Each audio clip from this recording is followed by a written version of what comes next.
Shalom, selamat sore Bapak Ibu yang dikasih Tuhan. Kembali kita masuk dalam keluarga yang masih dilaksanakan di rumah masing-masing. Dan pada hari ini kita akan mulai membaca firman Tuhan yang terambil dari Yosua pasal 14 ayatnya yang ke-6 sampai dengan ayatnya yang ke-15. Dalam pembacaan firman Tuhan ini diberikan judul upah dari kesetiaan. Sebelum kita bersama-sama membaca, kita merenungkan firman Tuhan, mari kita satu doa. Ya Tuhan Allah Bapa di sorga, kami naikkan syukur kehadirat-Mu yang kudus untuk segala berkat yang Engkau berikan kepada kami. Saat ini Bapak bersama anggota keluarga kami datang kehadirat-Mu yang kudus, memohon urapan kasih-Mu memimpin kami di saat kami boleh membaca serta firman, agar kami pun dimampukan untuk dapat menyatakan apa yang menjadi kehendak-Mu dalam ruang kehidupan kami. Amin. Baik, Bapak Ibu yang dikasih Tuhan, Yosua pasal 14 ayatnya yang ke-6 sampai dengan ayatnya ke-15.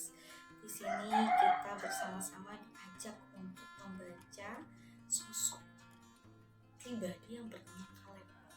Siapa sih Kaleb itu? Kaleb adalah pemimpin pasukan Yehuda. Kemudian apa sih yang dilakukan oleh Kaleb? Bapak Ibu yang dikasih Tuhan, kita akan bersama-sama membaca dari ayat yang ke-6 sampai dengan ayatnya yang ke-9.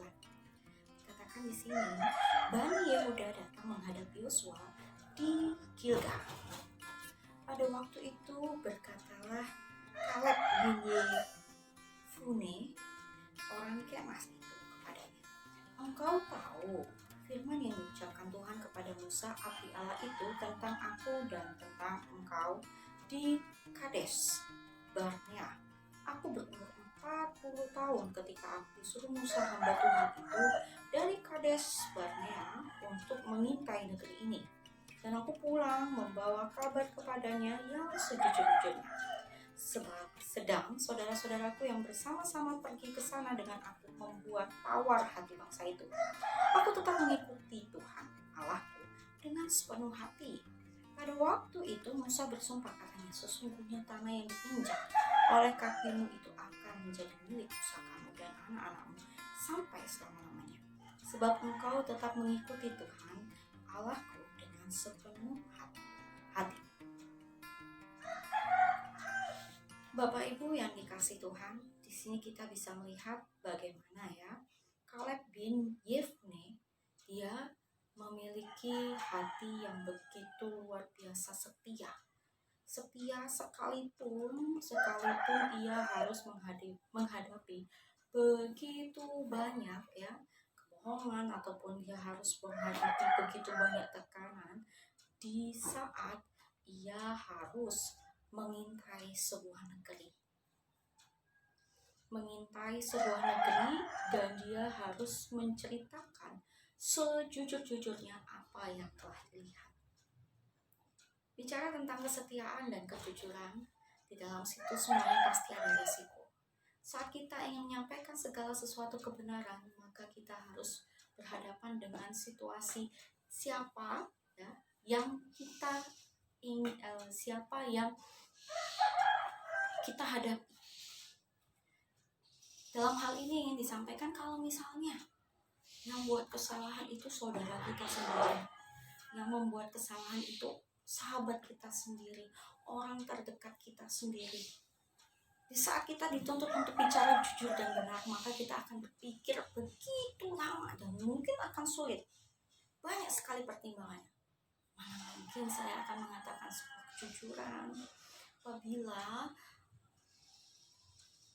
yang melakukan hal tersebut ya saudara saya, alangkah sulitnya itu. Apa yang harus kulakukan? Dan yang mulai kita lakukan untuk menjaga saudara ataupun orang yang kita cintai ialah kita mulai merekayasa sebuah cerita. Terkadang itu seringkali kita temui.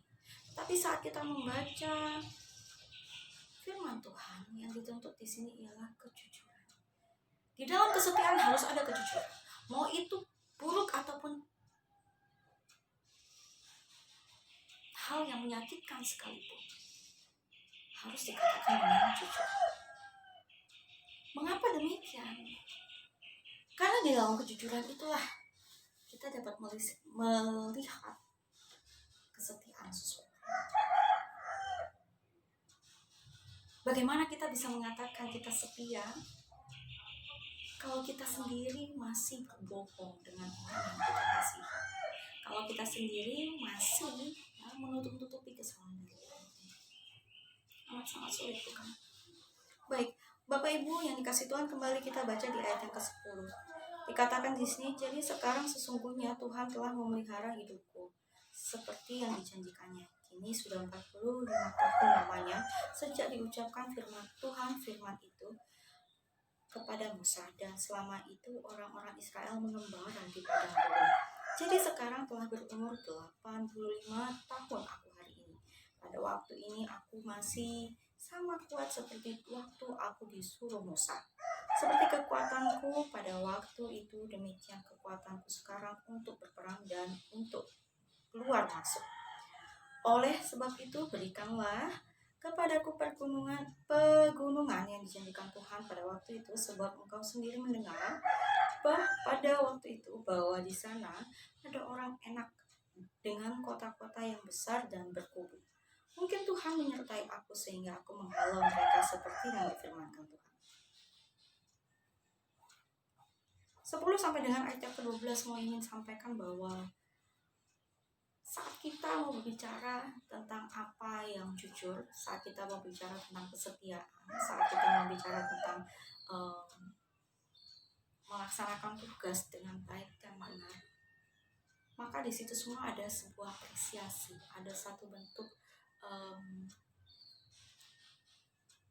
hadiah yang diterima kepada setiap pribadi yang mampu untuk melakukannya.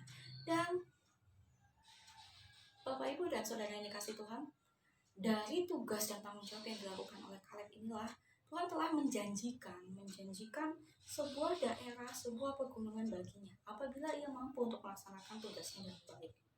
Ayat 10 sampai dengan 12 di mana ia menyampaikan di dalam sini bahwa tugas yang dilakukannya telah selesai.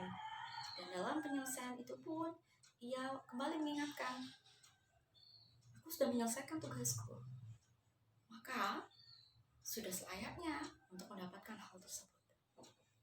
Ayat 13 sampai dengan ayat 15 dikatakan, lalu Yosua memberkati Kaleb bin Yefune dan memberikannya Hebron kepadanya menjadi milik pusakanya. Itu sebabnya Hebron menjadi milik pusaka Kaleb bin Yefune, orang Kenas itu, sampai sekarang ini, karena ia tetap mengikuti Tuhan Allah Israel dengan sepenuh hati. Nama Hebron dahulu ialah Kiryat Arba.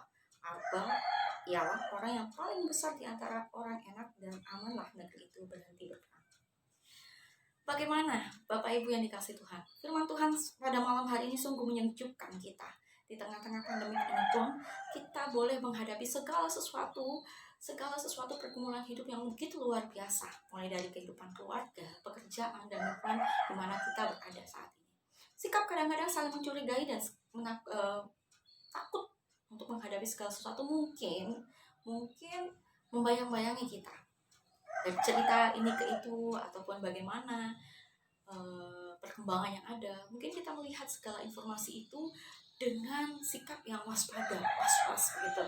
Tetapi kembali lagi, firman Tuhan menyampaikan kepada kita, apabila kita mampu untuk melakukan segala sesuatu, tugas dan tanggung jawab kita, termasuk di dalamnya protokol kesehatan dengan baik dan benar, maka di situ juga Tuhan telah menjanjikan berkat yang begitu luar biasa bagi kita. Kekuatan kesehatan kita sudah terima. Maka mari kita mewujud nyatakan apa yang Tuhan inginkan dalam ruang kehidupan keluarga kita dengan penuh rasa syukur dan sukacita. Apa yang boleh kita alami saat ini, apa yang boleh kita terima saat ini, kita terima dalam rangkaian syukur dan tetap berserah kepadanya. Tuhan senantiasa menyertai kita. Tuhan menjawab setiap doa kita. Dalam kasih Tuhan Yesus Kristus, mari terus berkumpul dan terus kita memberikan dukungan kepada pemerintah melalui protokol kesehatan yang ada. Tuhan Yesus memberkati. Amin. Ambil saat teduh sejenak.